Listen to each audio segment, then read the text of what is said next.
Well, good morning, everybody. And I hope you all feel as inspired and hopeful as I do after seeing the international students. And let's give them another hand.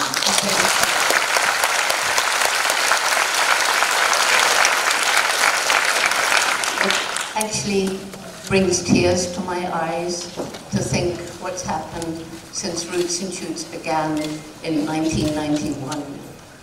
And you notice there was a big representation from Tanzania, and that's because Roots and Shoots began in Tanzania.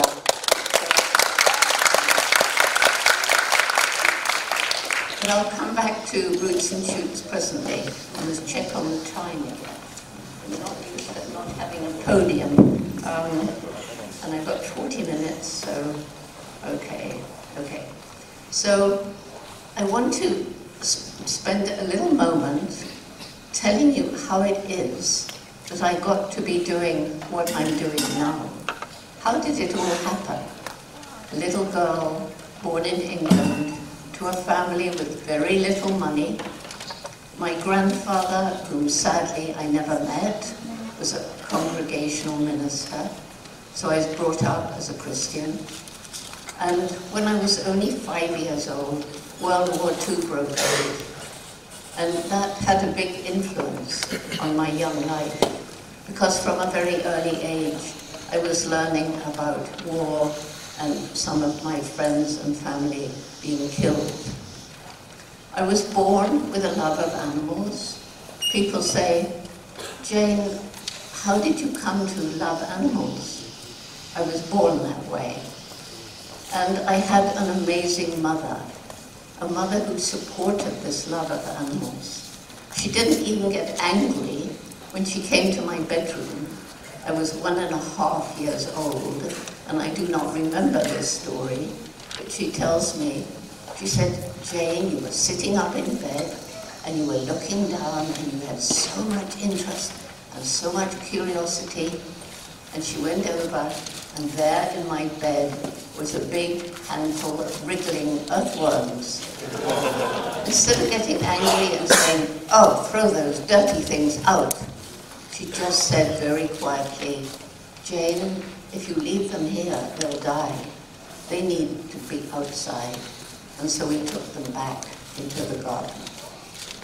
When I was just 4.5 years old, we went to stay on a farm in the country for 2 weeks, which was very exciting for me because we lived in London, not many animals in a big city.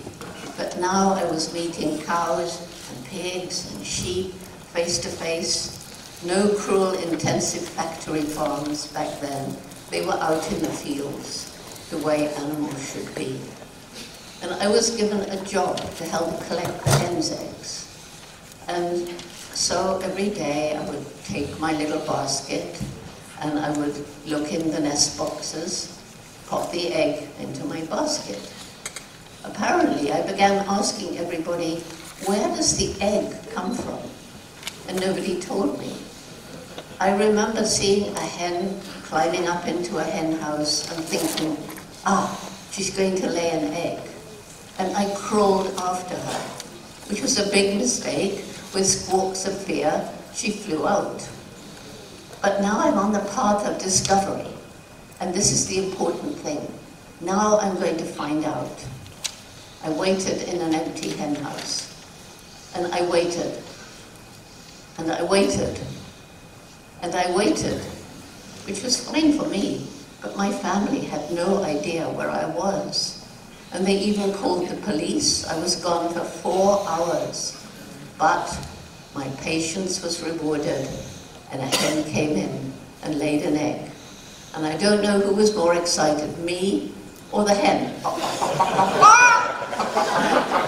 Anyway, so now you can imagine my mother was very worried. And yet when she saw this little girl running towards the house, instead of getting angry, how dare you go off without telling us, don't you dare do that again, which would have killed my excitement, she sat down to listen to the wonderful story of how a hen lays an egg. And the reason I tell that story isn't that the making of a little scientist, curiosity, asking questions, not getting the right answer, deciding to find out for yourself, making a mistake, not giving up, and learning patience. It was all there in that little child, and a different kind of mother might have crushed that curiosity, and I might not have done what I've done. So I always want to start with acknowledging the enormously important role that my mother played in my life. As I say, we didn't have much money, and when I was 10 years old, and after reading books about animals in Africa, I decided I would grow up, go to Africa, live with wild animals, and write books about them. Girls didn't become scientists in those days, but you could write books. So everybody laughed at me, Jane, how on earth will you get to Africa? You don't have money. Africa's far away. And you're just a girl. Girls don't do that sort of thing.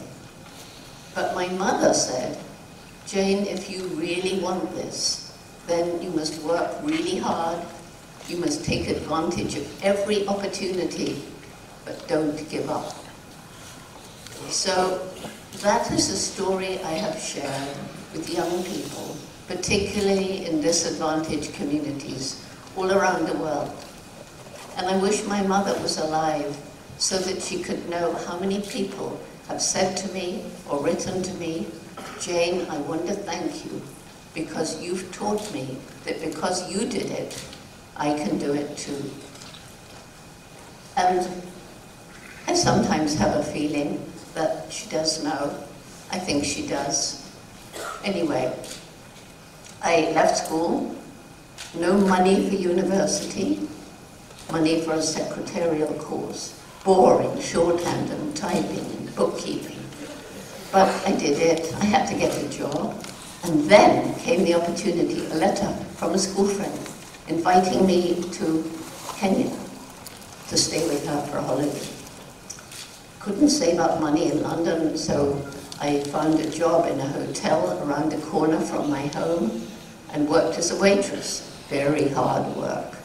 And eventually, after about 4 or 5 months, I had saved up enough money to go to Kenya. In those days, no planes with tourists back and forth, so I went by boat. And it was 3.5 weeks.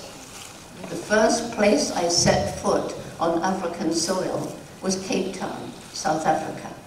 Very beautiful. But after a bit, I noticed on every seat in the parks, on every door to a restaurant or a hotel, were these words in Afrikaans, which sound like slinks, blanks. And I asked, what do these words mean? Oh, they mean white people only. And I was shocked. I didn't grow up thinking about people in relation to the color of their skin. That's not how I was taught. And so, although I loved Cape Town because it was beautiful, I wanted to leave. And I was happy when the boat moved on. At any rate, I did get to Kenya. I stayed with my friend. And as all of you probably know, I got this amazing opportunity to go and study, live with, learn from, not just any animal, but the one most like us, the chimpanzees. My mentor was Dr. Louis Leakey, and he wanted somebody who hadn't been to university. He wanted somebody whose mind wouldn't be affected by the very, very rigid scientific attitude of that time. Fortunately, science has changed since then. But at that time, it was very rigid, and it was actually thought that between us humans and all the other animals was a sharp line. We were superior. We had nothing to do with the other animals. And fortunately, Unfortunately, I hadn't been told that. And I got to Gombe National Park in Tanzania. And at first the chimpanzees ran away from me. They'd never seen a white ape before. And we are the 5th great ape. At any rate, eventually I earned their trust. And the breakthrough came when I saw the first chimpanzee who began to lose his fear of me. I named him David Greybeard, had a beautiful white beard. And I saw him breaking off pieces of grass, pushing them into termite mounds, picking off the termites with his lips. I saw him break off leafy twigs, and to use those as tools, he had to carefully remove the leaves. If today you see an animal using and making the tool, it wouldn't be very exciting. Today we know that many animals can use tools, and some can make tools, because we know that animals are far more intelligent than we used to think. But back then, it was thought that humans and only humans used and made tools. We were man the tool maker. And so it was that observation that enabled Leakey to go to the National Geographic Society in America and get money for me to continue the research when the first little grant ran out.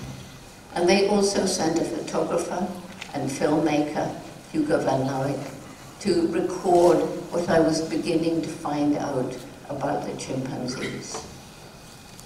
Most striking, how like us they are in their non-verbal communication, kissing, embracing, holding hands, patting one another on the back, holding out the hand, begging for food.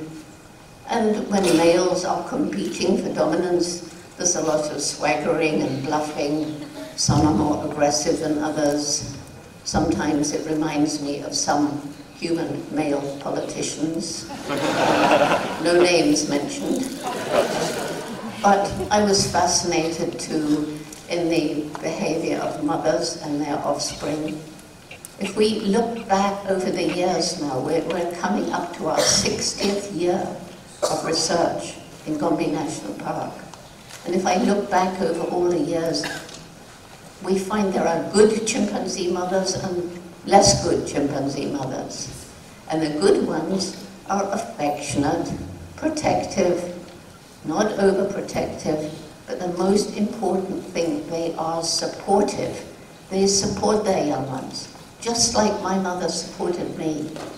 And we now know that the offspring of the supportive mothers do better. The males reach a higher position in the hierarchy, and the females make better mothers, and more offspring will survive. So, unfortunately, I found out that they also have a dark and brutal side, just like us, and they're capable of war, killing. But they also have a compassionate, loving, altruistic side, just like us. And I think the biggest difference between us, chimpanzees, and other animals is the explosive development of our intellect. Don't you think it's strange that the most intellectual creature to ever walk planet Earth is destroying its only home? We've sent rockets up to Mars, little robots taking photographs. And if any of you have seen those photographs, you don't really want to go and live on Mars. And that was promoted as maybe the best possible planet to support life. We've only got this one beautiful planet, planet Earth. And you know what we're doing to it and how we're destroying it.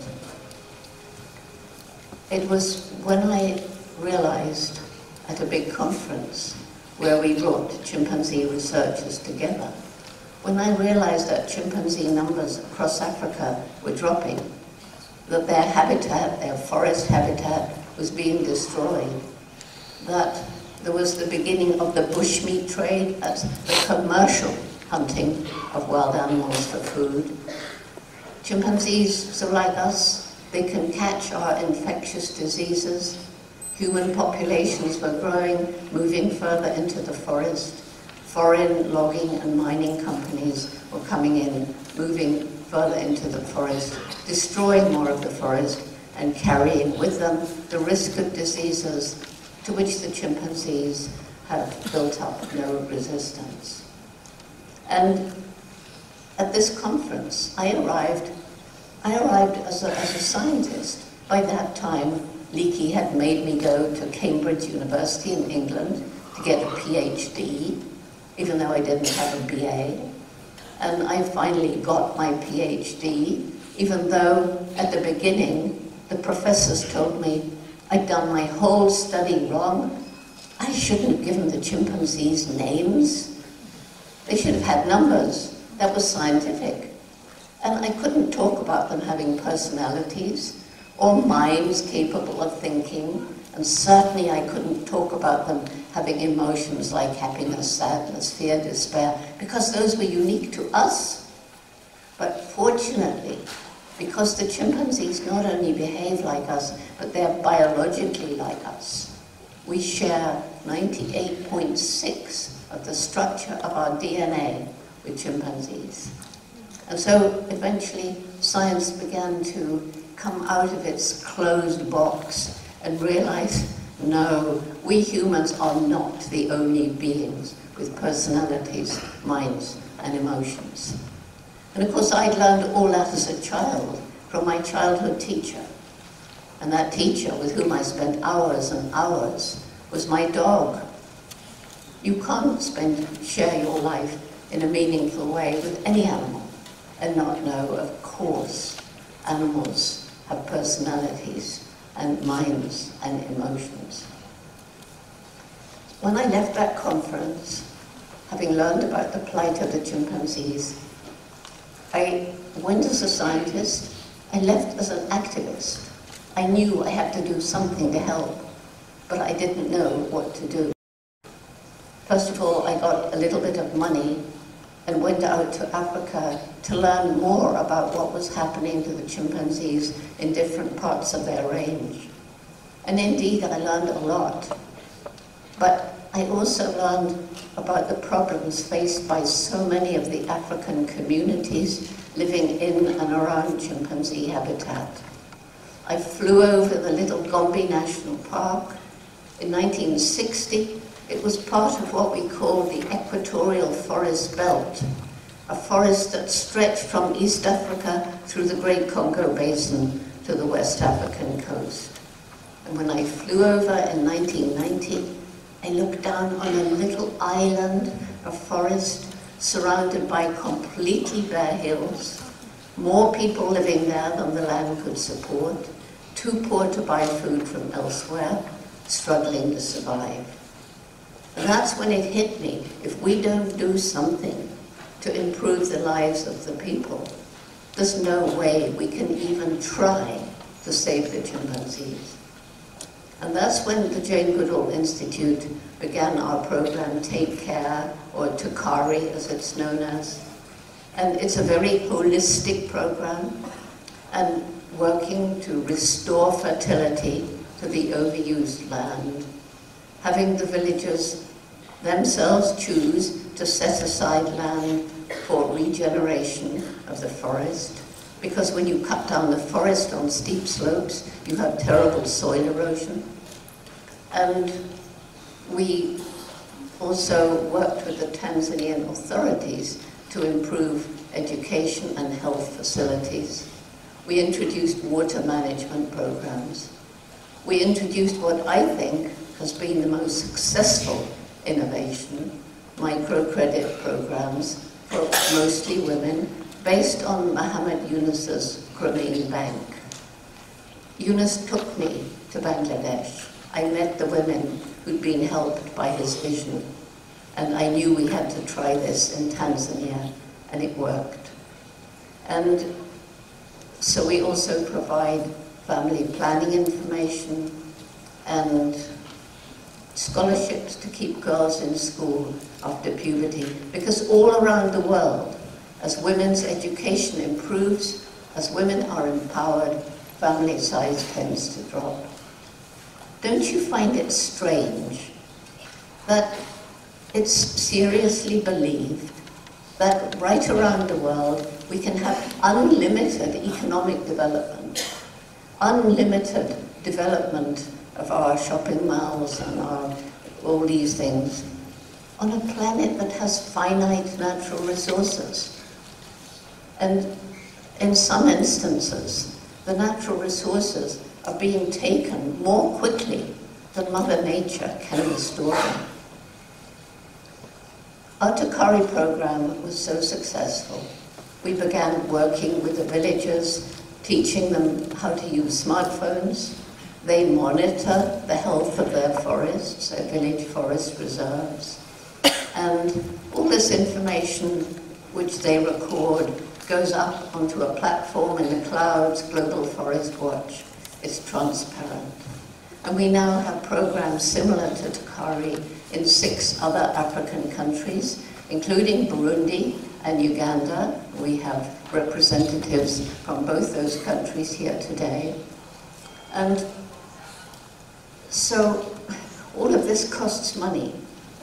At any rate, after that conference, when I became an activist, I began traveling around the world. Now it's about 300 days every year, learning more about what's happening in the rest of the world, learning about the pollution of air, water, and land, learning about the destruction of the rainforest, learning about the plastic that's cluttering up the ocean, and the pollution that is causing it to acidify.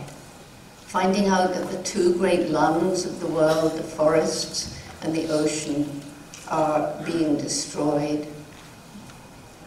Reckless burning of fossil fuel, so that the CO2 emissions are forming a blanket around the planet, known as the greenhouse gases, trapping the heat of the sun, leading to the kind of climate change that is now making itself felt all around the world, from the melting of the ice, the Arctic and the Antarctic and the great glaciers, to the uneven weather patterns with more and worse hurricanes and tornadoes, worse droughts and worse flooding. We're messing up our world. And not surprising that as I was traveling around the world, spreading awareness, first of all about what was happening to the chimpanzees, the rainforests, and all the rich biodiversity that you find in the rainforest. I mean, we call it biodiversity today. I think of it as the rich tapestry of life. And when I'm in the rainforest, and I've been so lucky to spend hours and hours in the rainforest, I feel this great spiritual power from which I can derive strength. So here I am, traveling around a world that we are destroying. Not surprising, I met young people, like some of you young people here today. And I'm not talking about my Roots and Shoots students, but there are other students from high school. And I found so many who were just not seeming to care, just apathetic. Others who were deeply depressed, others who were angry. And when I began talking to them, they said, well, you've harmed our future, and there's nothing we can do about it. Have we harmed the future of you young people? Yes, we have. There's a saying, we haven't inherited this planet from our parents, we've borrowed it from our children.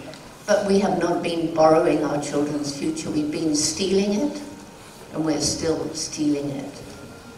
But were the young people right when they said, there's nothing we can do about it? I say there's a window of time when, if we get together around the world, we can start to heal some of the scars that we've inflicted. We'll never get things exactly back as they were, but we can certainly make a difference. And I think from what you've heard this morning about these wonderful 40 students from different parts of the world, that you can understand that my greatest reason for hope is the young people. When young people like this understand the problems, when we listen to their voices, when we empower them to take action, they are changing the world.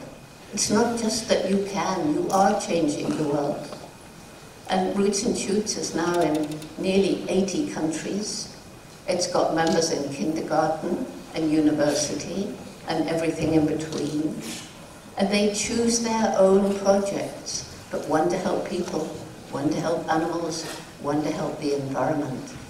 And as you heard this morning, Roots and Shoots is a way of breaking down the barriers that we tend to build between people from different nations, different religions, different cultures, and between us and the natural world.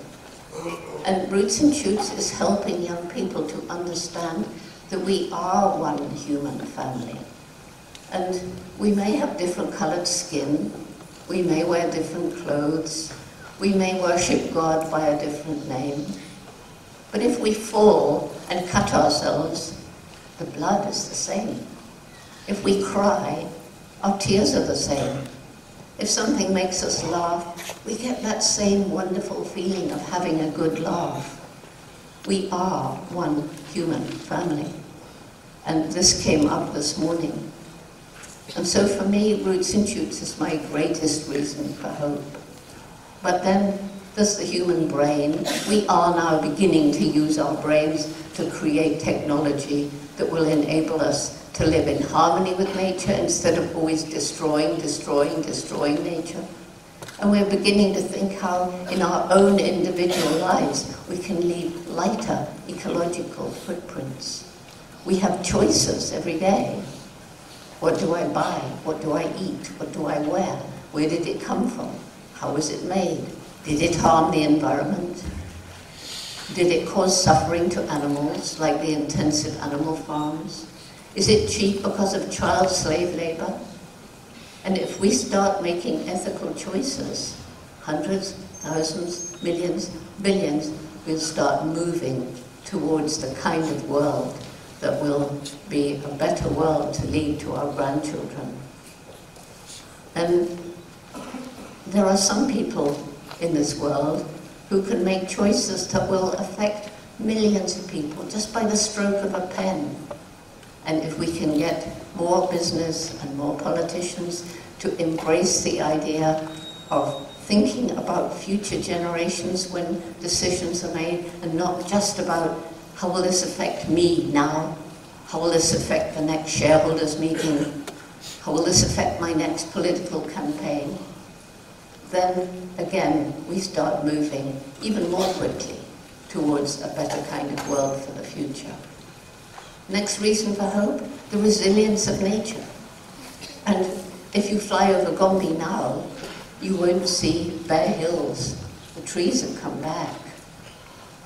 Last time I was here, I went on your river here, and it was so polluted. The water was kind of yellow-green, horrible.